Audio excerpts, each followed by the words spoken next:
For a while, music industry whistleblower Jaguar Wright has consistently revealed secrets about Puff Diddy's sexual assaults, as well as his alleged murder of several people in the industry. However, what many ignored was her warning in December 2023 that the feds would be coming for the influential music mogul, and that she advised him to liquidate his assets because he was soon to be arrested. 35 pages is true. I think some was probably redacted. Yeah. Wait a minute, I gotta get this Diddy right now on the phone. How fast can we liquidate?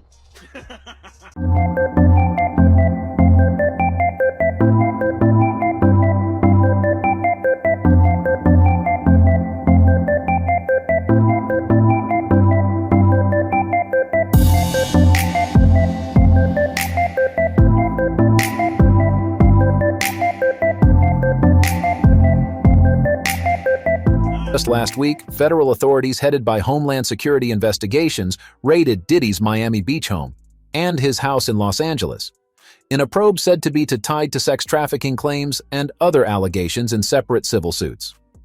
Due to the aggressive raid, the inside of the Florida mansion had disheveled rooms, bedrooms turned over, and drawers rifled through. Upon walking toward the entrance, a massive gate was seen clearly broken and off its hinges with several holes in the door and breaks in the concrete. Diddy's lawyer made a statement. Yesterday, there was a gross overuse of military-level force as search warrants were executed at Mr. Combs's residences. There is no excuse for the excessive show of force and hostility exhibited by authorities, or the way his children and employees were treated. When the feds swooped the apartments, Diddy was said to be attempting to board his private jet to fly to the Bahamas to spend time with his 17-year-old twin daughters.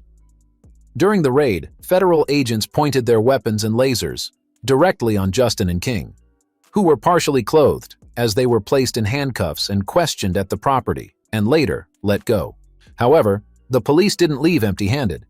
Diddy's alleged drug mule, 25-year-old Brendan Paul, was attempting to board with him before he was intercepted by police at a Miami area airport. The Lil Rod suit against Combs filed in November 2023 also alleged Paul was involved in acquiring and distributing Mr. Combs's drugs and guns. Whether Paul's arrest was connected to allegations in the lawsuit or to the raids on Diddy's properties was not confirmed.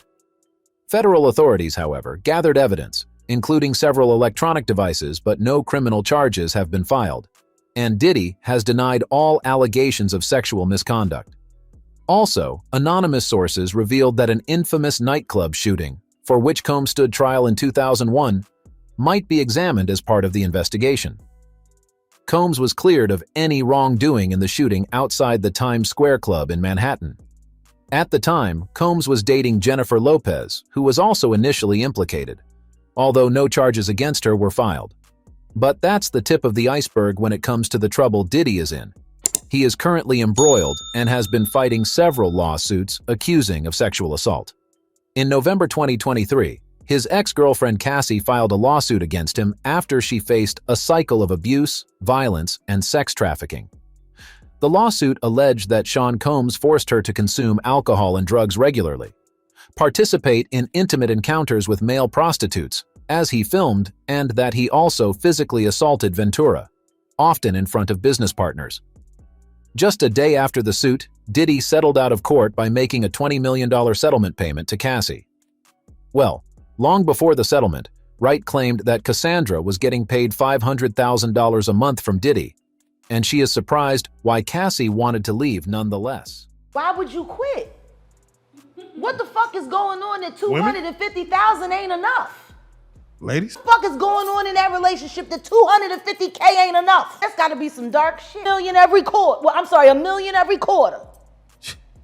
The fact that Diddy settled the case so quickly only confirmed Jaguar's suspicions.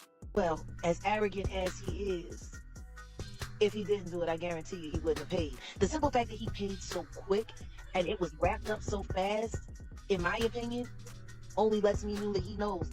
Well, other women from Diddy's alleged long list of abuse are coming out with their cases, even though not all are confident to reveal their identities.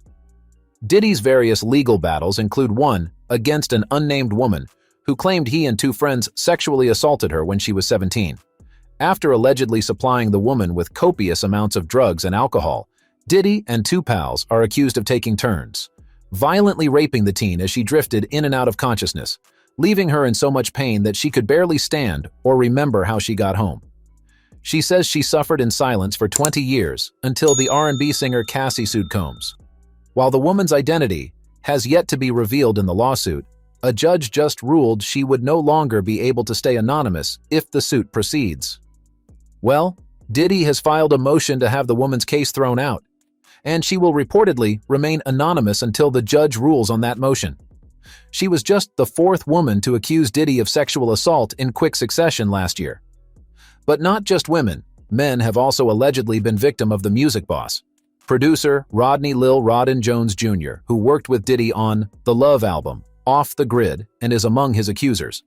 He filed a lawsuit against Combs claiming he was underpaid on the album and that he was instructed to recruit sex workers and have sex with them for the star's pleasure, and has hundreds of hours of video documenting Combs's serious illegal activities. Well, there's a long-known rumor about Diddy being gay, and it's one Jaguar Wright always touched on.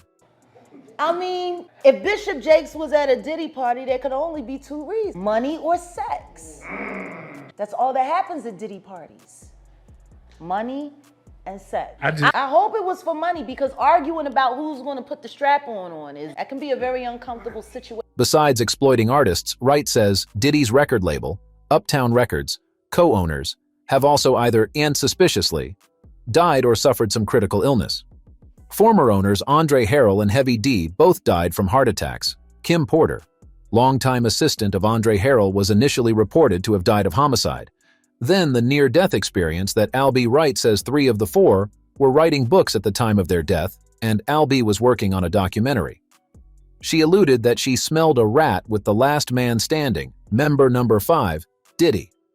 Record started with 5 people: Andre Harrell, Albie Shore, Heavy Puffy, and Kim was the longest working employee because she was there from the very beginning. She was Andre's personal assistant. Kim is dead. Heavy D is dead.